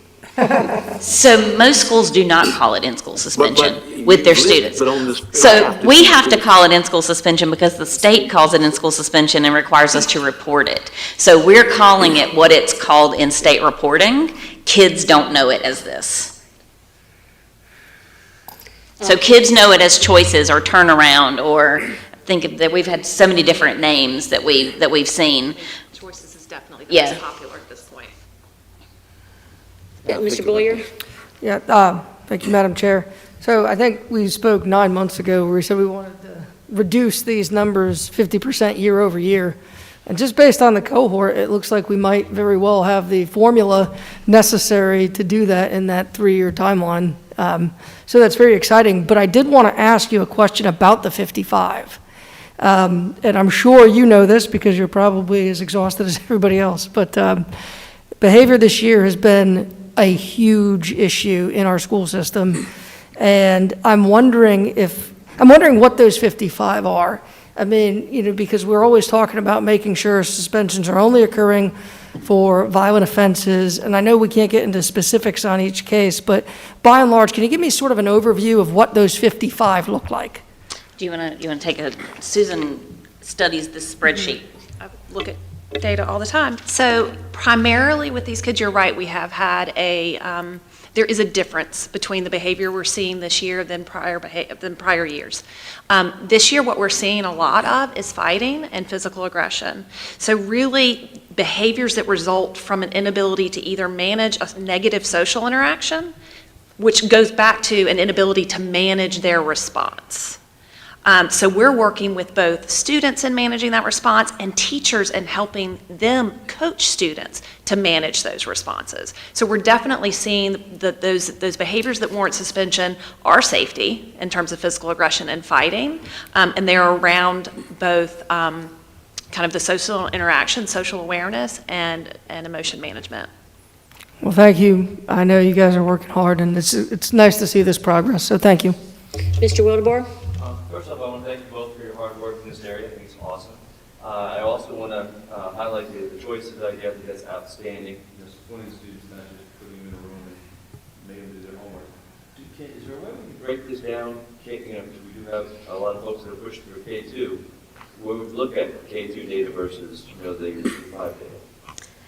That can be done. That was not requested as a part of this, but I can tell you that it's a rather 50-50 split between K2 and 3-5 on total numbers. Mm-hmm. Ms. Justice? Yeah, I found this interesting for a couple of reasons. First of all, thank you for doing what you're doing. And I know you guys probably get sick of me here saying I've been doing this too for a very long time, in a different role now. But positive behavior intervention supports have been around for 20 years. And I know we've had them in this district, and I know we've had people pushing them. They come, they go. They're not spread around evilly. And even this now, this is a beginning, and I hope that it continues to broadly spread the whole way. But we have had access to this, and it has not consistently stayed the way it should have been, because I've talked to previous employees who've been very disappointed. They left the district, and one of their concerns was that it wasn't being implemented across the board properly. I'm just bringing that up because we're a different world now, and I'd like to see it keep going that way. Also, like someone said, I would like to see the data on the K through pre-K through second grade, because even though you weren't asked, I think we've asked in every different way possible. So if you could please at some point have that presented to us. And another thing too, I'm looking at this 3-year comparison of the totals. If there's also some way you can break down, because we're now in the beginning or the middle of February, we've got the rest of the year to go. You've got the whole years here on the 2017 and 18 and 2019 and 20. If you could, it would be more appropriate to have had the breakdown on where they were in February as opposed to the whole year. If there's some way to provide that, I'd appreciate it, okay? It is Q2 data for each school year. Yeah. It's only Q2. Okay, so this right here, for each one, thank you very much. I Yes, appreciate it's all it. the same time frame. Thank you very much. It's good. Ms. Walker? Hey, guys, thank you so much. There's a lot of positive things going on here, and I'm all for that. Do you guys feel at any point whether it'd be good to integrate maybe data on seclusion as well? Do you feel like that's a behavioral component of this, or do you feel like that's a separate discussion? That's a really complicated, that would be a complicated answer to that. I think there is going to be some connection, because there's going to be some connection to how students are supported when they are in those types of situations, when they're exhibiting those types of behaviors. And that actually, Susan's also partnered with me on that kind of work with our internal auditing and really looking for patterns of use, patterns of students, patterns of behavior, that kind of thing. So I don't know that we're prepared to give you anything other than, yes, I think it's connected. I don't think it's an absolute correlation though. But as a school psychologist, I'd love for Susan to weigh in too. Yeah, so I would like to say that that when we create an environment that is sensitive, like trauma sensitive, to the needs of our students and the unique needs of our students right now, we are able to put preventative steps in place to keep us from getting to the point where students are unsafe and they're in danger of hurting themselves or somebody else. And that is when we have to look to seclusion. So I think as we create these environments that are more supportive to the diverse needs of our students, we're going to see decreases in those numbers as well. But stay tuned.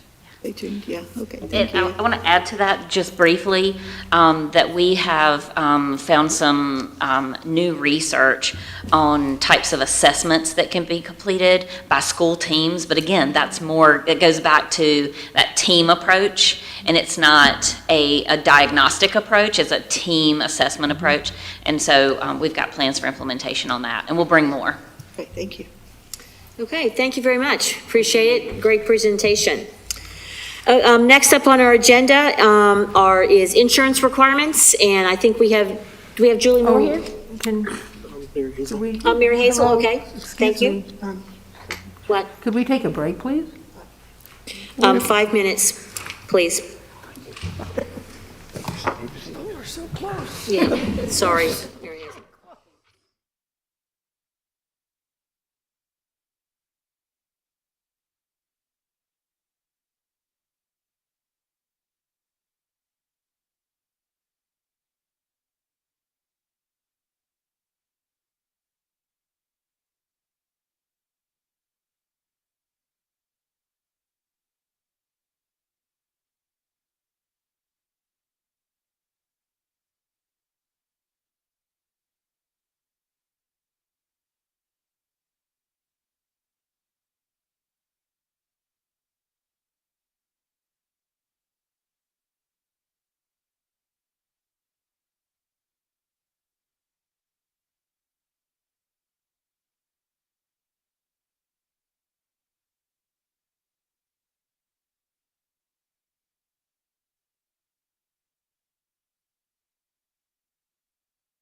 my God, hold on.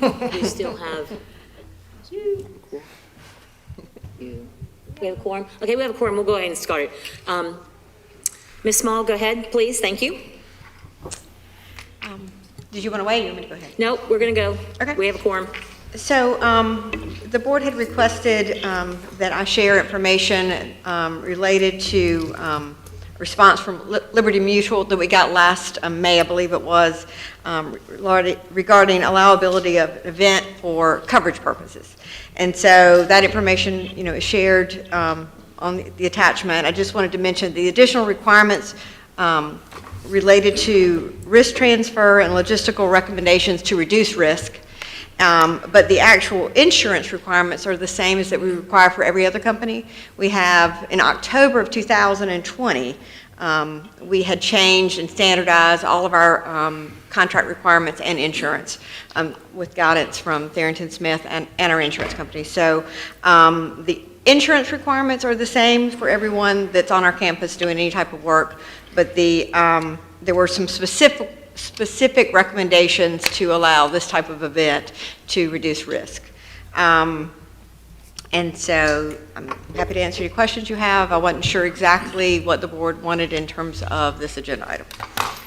Ms. Justice and Ms. Walker brought it to our attention, so perhaps they can jump in on questions. Well, this is what we've been told. We were sent this information earlier anyway.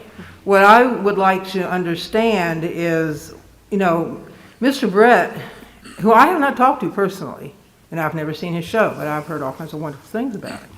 And of course, it's really good. He's, anti-bullying, positive experience for the kids. Mr. Brent, according to what people that know him has said he has fulfilled all these requirements. Now, you're saying he has not contacted Julie Moore. Has she reached out to him? Well, no, basically, the way this works for any contracted school, so we sent the information out to principals is what was required, and then it was, I believe it was also shared with Mr. Britt by the schools. That was interested in having this. I'm not positive, but if they wanted to contract with any vendor, they had to do the insurance. But specifically, this vendor, we asked for this additional information or change in the way the event would be held to make sure that we would be covered by our insurance for risk purposes. So we also want our vendors to be insured, but we need to make sure events are insured for the safety of students. So I'm not sure I'm understanding your question, but a principal would have to want the event to be held, and then negotiate these terms, not negotiate, but get all this paperwork from Mr. Britt, and then at that point they could move forward. But I don't know of a principal that has recommended to move forward with the contract. So that doesn't mean there isn't one, but they have not contacted me. Well, first of all, he's volunteer. It's a voluntary, he's not a vendor per se. He's not making a profit off this. This is a nonprofit. And at this point, what you're saying is you need to have a principal reach out to us or to somebody in order for him to perform? Is that what you're saying? Well, generally, this type of activity would not be held at a school without a principal wanting the activity to be held, scheduling the event, whether it was voluntary or it was paid. But we do have requirements that... Ms. Small, could you hang on 1 minute? Yes. Ma'am, you're blinding me. Thank you. Where? What? Her light is on. I know, but thank you. How do I say this? If a principal wants to have an event on their campus, anyone that's going to be on campus, whether it's, whether there's a fee involved or not, would have to have the proper insurance if they're going to be doing something on our campus like that. There had been an event, and I think in several years in the past at a particular school. Another school was interested in it, and that is how all this came up. We weren't aware of this event in the past, but there was some video, there was some things that were dangerous, appeared to be dangerous in terms of, I didn't see the video myself, I wasn't involved in it, but as I understood it, there was like motorcycle jumps and different things like that were a concern to the safety of students and staff. And so we share that information with our insurance company to make sure that type of event would be allowable. And they gave us these recommendations for additional considerations before allowing the event to be on campus. Okay, let's do, suppose Mr., and he, apparently, from what people have told me, he has fulfilled all these requirements, and I'm not sure because I haven't spoke to him, but let's suppose he were to approach a school and say, I have done this, and now I'm volunteering for the kids for services. So apparently, if he were to do that, there would be no problem if he's fulfilled all these requirements? If all these were required and the principal is interested in the service, lots of vendors approach schools to have events on their campus, but that doesn't mean, every school wants to have the event. So can I interject? Because I tried to do as Ms. much. Walker? Yes. Yeah, Sorry? I'm just recognizing you. No, I thought you already did. You said Ms. Justice and Ms. Walker Okay. brought this forward, so I was just interjecting. Thank you, though.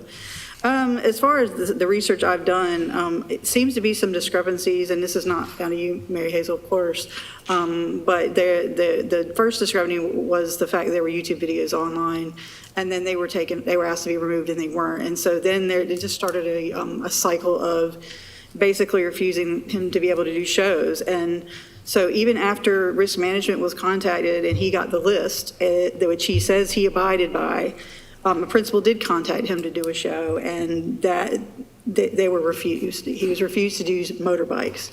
And then even though he had come up with all the required, things that risk management had asked of him. So I'm not sure where the disconnect is. Maybe this is a communication problem with him. I personally would like to just get it worked out, because I feel like his message, the fact he's been in the district for about 10 years now, the fact that he's doing shows in other places, I think the students would be served well with enrichment for the shows he does and his message of anti-bullying, et cetera. And that if the process is he's following them, then we can work out getting him back in our district to do shows if he follows the rules.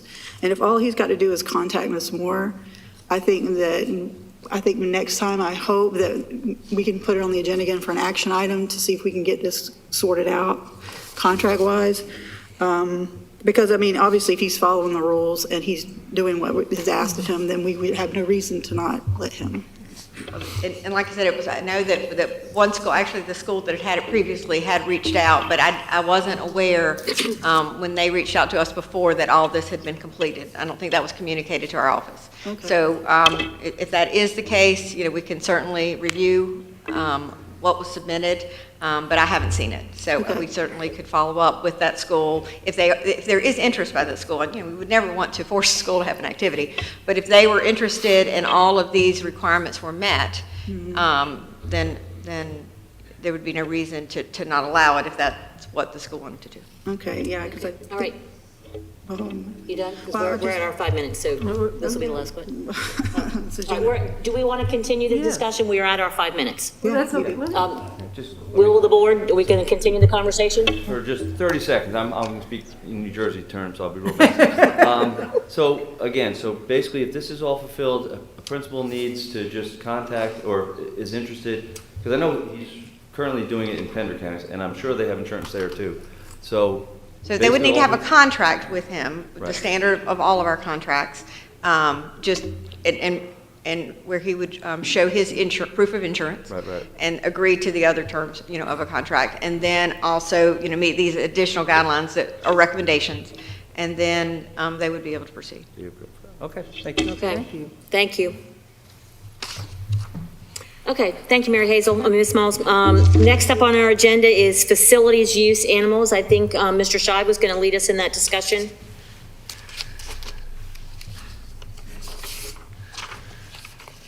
Yes, I've been asked to provide some information about facility animals in schools. I first want to note that there's a distinction between service animals and facility animals. I think that's driven some confusion. Service animals or service dogs are animals that are assigned to individual students to meet that student's needs. And I want to be clear that service animals absolutely are allowed and are in place throughout the district. Facility animals are something different. Facility animals accompany a handler, oftentimes affiliated with a nonprofit or a provider that's entered into an agreement with the district to provide this service. And the facility animal will then come to a particular site, a particular school, and be a resource to anyone there. to any student or staff member there. So they're not providing individual supports to a particular student based on that student's needs. Instead, it's just there for anybody who wants to interact with that animal. It's my understanding that there were some sites in the past that did have facility animals, but that there were concerns from the district's insurance carrier about some requirements that needed to be put in place, as well as concerns about staff members or teachers in particular serving as the handler for the dog, and that in turn raising concerns about proper supervision of students if the staff person was also assigned to be the handler of the dog. So the program was put on pause. However, I can share that administration is currently working to negotiate an MOU with Paws for People that would include all of the requirements of the district and the insurance carrier. The district's actively working on developing that, and then once it's in place, the program can proceed. Oh, Madam Chair. Okay, Mr. Boyer? Yeah, thank you very much. I do want to say that I love the program. I think it has provided immense benefit in the past, and I'm thrilled to hear that it's being worked on, because there really is something there, and I've seen it work, and I appreciate it, so thank you. Ms. Walker? Thank you. Yeah, I appreciate you clarifying that. Do you know of a timeline for that? And the distinction is therapy dogs as opposed to facility dogs, right? You mentioned that there's a handler with a facility dog that we had successfully in the district for like 5 years at Pine Valley. Who you brought the concern about the handler being also the teacher? Excuse me? I had not heard that there was a problem with the handler being the teacher as well. Who brought that forward? Do you know? Was it a student, a parent? I'm not sure. I was not working with the district at the time that concern was raised, I don't believe, so. I just say, it's a well-respected company, we know that. It's the teacher was a very prominent teacher at Pine Valley, who had the dog in there for almost 5 years with no issue. And they're very beneficial. I think, especially at this day and time where we have a lot of mental health issues, and I think everybody knows how comforting animals are, especially dogs that are trained well. Also, I guess you say you don't have a timeline. I think there was also concern about a policy. We didn't have a policy for facility animals. Is that true? There is a policy that does allow a facility animal to be put in place at the discretion of the building supervisor with the approval of superintendent or designee. Okay. So we don't need to make any policy changes. Okay. Ms. Justice? Thank you. Thank you, thank you, thank you. A lot of confusion around this issue, and it's been going on for months and months. Animals are so therapeutic for children. They're just such a basic part of our existence, and in the world we live in today and what the kids are going through, it's nothing but a plus. I'm so glad to hear that this is happening. Sorry that it even was interrupted and caused all the confusion. And so I'm looking forward to the future, and I hope that in the future, we are able to discuss things like this, or somebody is, not us. I don't want to micromanage this district before it gets to the point where the dog was removed.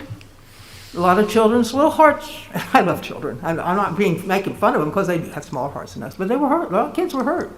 And a lot of people in the community were shocked. And I hope now that this kind of situation doesn't occur again, that we're Mr. more Wildebohr, we're proactive. right at the 5-minute mark, so Okay, I'm just going to say another with Jersey my comment, horse please. tie on tonight, I think it's outstanding that we're going to look at this and get it back in place. So I concur with what everyone else has said. I think it's And I just want to be clear that Mr. Scheid is not in charge of this.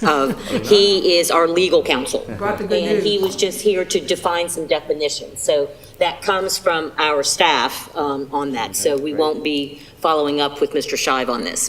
Thank you. Thank you. For your time. Okay, on to the next is, does anybody have a committee report? I didn't hear any. Nobody told me they wanted to have one. Okay. Any correspondence? Okay, announcements. Let's go ahead and read those.